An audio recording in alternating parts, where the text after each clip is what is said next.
Welcome back to Divorced Dads of America, The Rebuild. I'm your host, Anthony Thompson, founder, and we're going to dig into some stuff today. I want to tell you about a dad. He found this podcast. He was following. He got into this community that we have in school, our school community, and he shared something that stopped me cold. His teenage daughter was being alienated. Not uncommon with a lot of dads that happens. The connection was slipping with him and her. He was in pain, as any great dad would be. And so we started talking. He had said he wanted some help. So we got on a call and he told me what was going on. I offered him some solutions, some roadmaps, some ideas, some things. And then when it came time to taking action, he went ghost mode, just gone, zero dark 30. I say this a lot to guys. They go zero dark 30, man. Gone. A few months later, he came back. I asked him what was going on. He said he kept doing the same things and he was doing his best. He was trying his hardest. He was trying to figure it out. That's what he was going with. Told me a few things that he was doing, but ultimately said he was doing it alone. He was losing his daughter.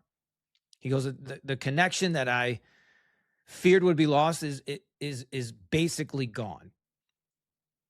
And I took a step back and we sort of finished the call. And again, it's a repeat of something that happens so often that guys don't ask for help. And I'm going to tell you something today that most men don't admit. And I didn't admit it either.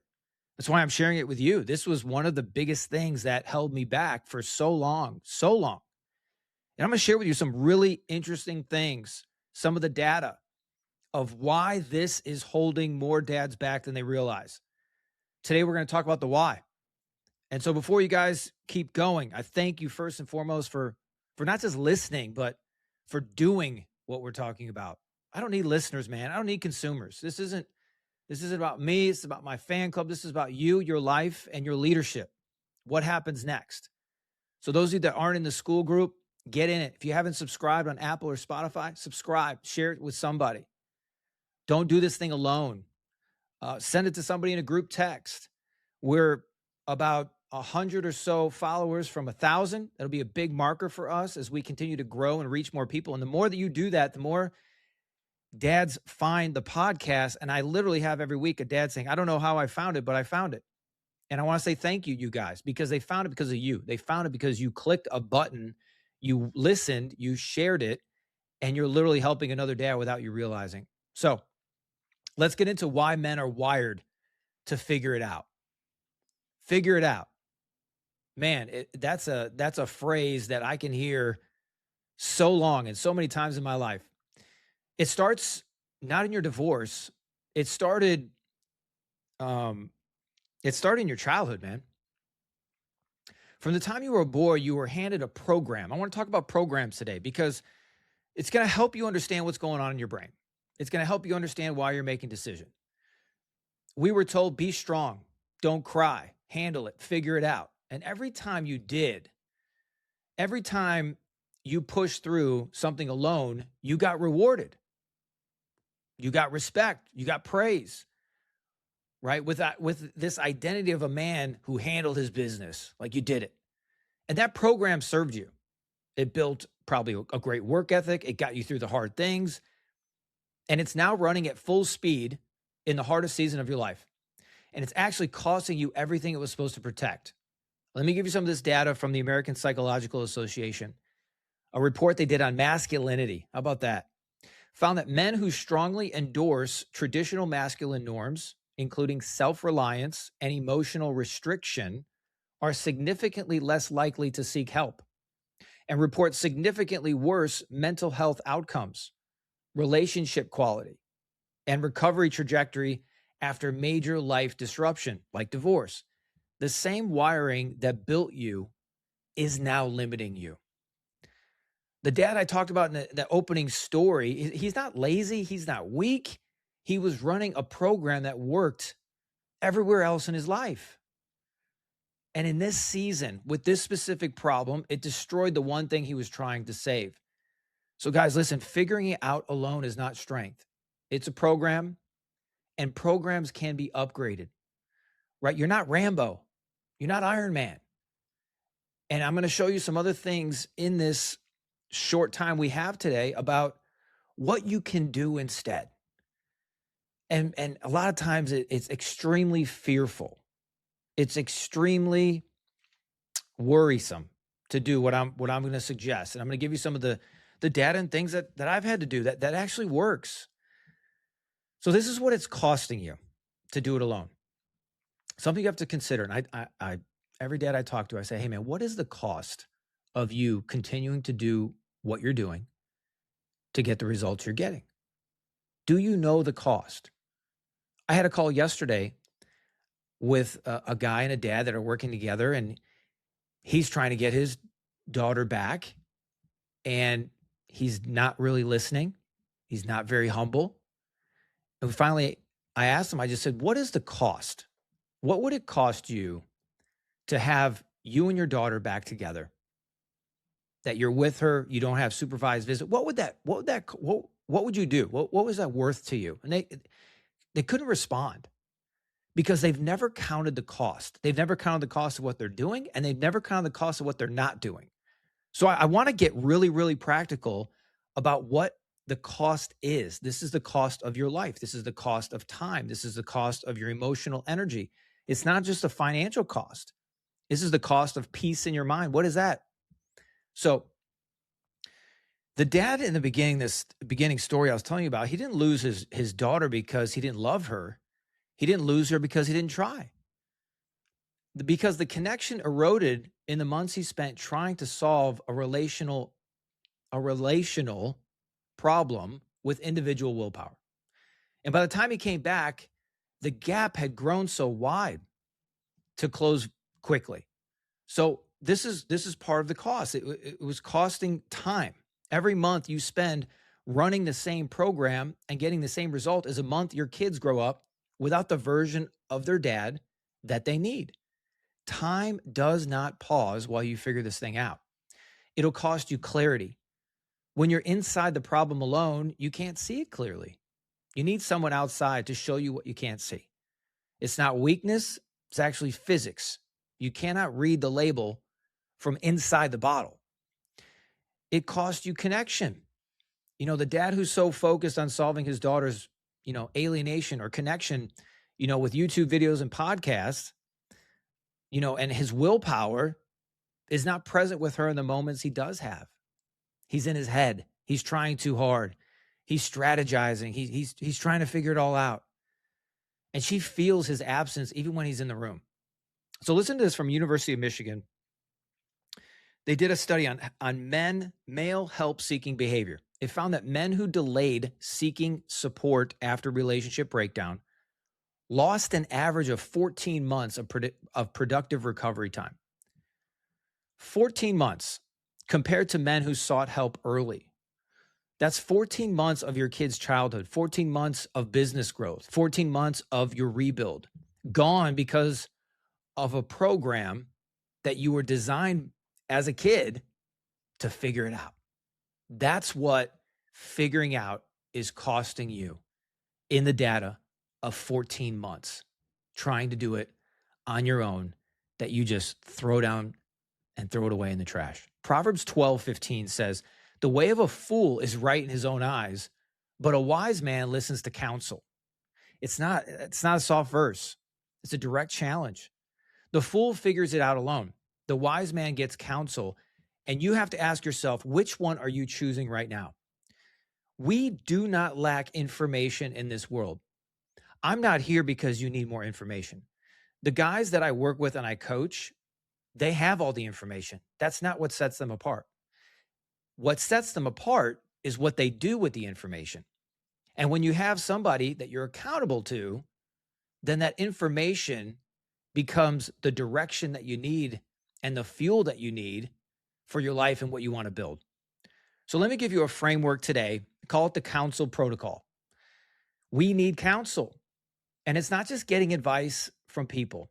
I think one of the reasons why it's so hard for dads to put money into themselves is because they've never put money into themselves. Many of you dads have always had family first, kids first, and maybe you did some golf things, or maybe you had some trips on your own. But I think a lot of dads, they feel guilty for that. They feel guilty for investing in themselves, spending money on themselves, getting help, getting mentorship, getting a coach, getting in those things. They feel like, is it worth it? Why can't I figure this out on my own? It's very interesting. But when it comes to your physical body and you need to get something's broke or hurt or missing, you'll go to a doctor. However, in our minds, in our actions, in our schedules, what would happen if those actually got your attention and somebody professional helped you on that journey? What would that look like for you? Here's a counsel protocol. I want to reframe something today that I think is going to change how you see how you ask for help. Because asking for help is not what weak men do. It's what the wise men do every time. So look at the wisest man in scripture, Solomon, the wisest man who ever lived. He surrounded himself with counsel. Proverbs is a book. It's about seeking wisdom from others. Jesus had 12 men around him constantly. Paul had Timothy in the New Testament.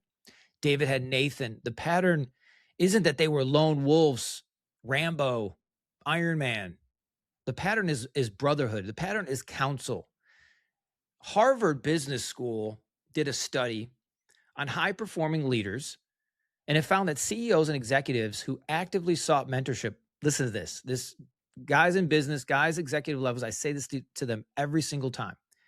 This will set you apart. Listen carefully. The CEOs, executives, business owners that sought mentorship and coaching outperformed their peers by an average of 25% in key performance metrics and reported significantly faster recovery from major setbacks. The highest performers in the world don't figure it out alone. They get spotted, they get coached, they get counsel. You know this. And so this is what the protocol looks like. If I was going to sit with you today and give you something you can do right now to literally change your life, to change how you see asking for help, instead of trying it and figuring it out, this is a protocol that you can do today. Number one, name what you're actually trying to solve. You got to name it. Most men that are fighting it out alone are solving the wrong problem. The dad in the beginning I was talking about with this parental alienation, he's actually running a fear of, it's a vulnerability problem. And his vulnerability, you have to get specific about what the problem is. What are you actually trying to solve? Not what it looks like on the surface. There are things that dads need to do. In this instance, there's an area where you've got to be humble. There's an area where you got to shut your mouth and listen. So you got to first name what you're actually trying to solve for your counsel. Number two, identify who's already solved it. Sure, there's going to be podcasts and YouTube videos and those types of things. But find a specific person who's been through your exact season and they came out on the other side. Find a coach, a mentor, someone in the community even who's crossed the river, someone who has the scar tissue. They've got the bullet holes in their body. And what I've found is that most dads know somebody like that. The problem in today's society is that most of those people are so busy that they don't have time to work this out with you. They might have a time once a month. Maybe it's sooner, but most of them don't have the time that you need to build this thing out, which is why dads are so reluctant to actually pay for help. Oh, I know a guy, or I know this, and that was me. I know a guy, my network was huge. I know all these smart people.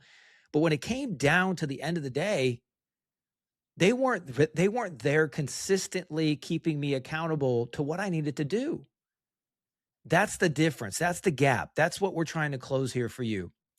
Step number 3, make the ask before you're ready. So what happens is men wait until they're exhausted. They're actually worn out. They're humiliated. They're crushed before they ask for help. By then, the damage is done. A lot of times the connection is lost. In this case, the daughter's moved further away. The business has shrunk. Make the ask when you first feel the pull to figure it out alone. Make the ask when it's uncomfortable, when you feel it. Make the ask. Okay, let's solve this now. So many times I'll sit with dads and the problem hasn't become hard enough for them to make a decision. Then when it is hard enough, they can't make the decision because they have all these other things that have just overrun their life, and they can't think about it financially or with time or what to do, and they're scared and they're afraid, and all those things rise up. So make the ask before you're ready. Number 4, execute the counsel that you receive. This is where most men fail even after they ask. They get the advice, they nod, they say, "Thank you, dude," right? They leave a call with a plan, but then they go home and figure out their own version of it. Partial execution is not execution. If you're going to get counsel, apply it completely before you modify it. And that's what I tell dads in our group. I'm like, bro, just listen to what I'm telling you. I'm on the other side of this river. I'm going to throw you a rope. I need you to listen and do what I'm telling you to do. Not keep trying to figure it out on your own. Just follow the steps. That's why we have the FAST system. Follow the steps, and you will get the freedom that you want. You will build your life back. So here's where I want to land this thing. What changes when you stop figuring it out alone? Right? Take a step back. A lot of times we need to take a step back from our life, and we need to observe. We need to be observers of our life. I want to tell you what happened to the dad, that came back to me with his tail between his legs. He was humbled. He wasn't broken, but he was humbled. And there's a difference. Broken men retreat, humbled men rebuild. He came back to the community. We started talking again. He was just being honest where he was. And for the first time, he started to move. Not because the situation changed overnight. It didn't. He stopped carrying it alone. He had somebody on the outside reviewing the problem, showing him what he couldn't see. He finally applied counsel instead of willpower. And here's one for you as we close this thing out. Psychologist James Pennebaker from Texas did some research on disclosure and healing. And it's been replicated in psychology. And he found that men who verbalized their struggles to a trusted other showed measurably faster cognitive processing of the problem, lower cortisol levels, and significantly better decision-making outcomes than men who process them alone. Telling someone is not just the emotional help that you need. It's a neurological advantage. Your brain literally works better when you share the load. So the man who figures it out alone is not stronger than the man who asks for help. He's slower, man. He is lonelier, and he's paying with time that you don't get back. So your daughter doesn't need a dad who figured it out alone. She needs a dad who is humble enough to get help. And that's something that I believe that many of you dads you need to hear. And that's what we do. We sit with dads and we listen and we guide and we direct and we plan and we put together a system for you that every single day you know where to go. Not thinking, not adding more things to the recipe. Just follow the recipe. So here's the difference between a builder and a drifter when they can't figure it out. A drifter doubles down alone. That was me for a long time. He watches more videos and tries to call different people that he knows. He listens to some great podcasts. He applies some willpower to the problem, but he still can't solve it. Months pass, and the thing he was trying to protect, maybe his kids, his business, his peace, they slip further away. They slip further away. They slip further away. And that's a problem. A builder does something different. A builder does the harder thing. He humbles himself. He names what he cannot solve alone. He finds the man who has already been through it. He makes the ask before he's ready. He applies the counsel, not his version of it. He's humble.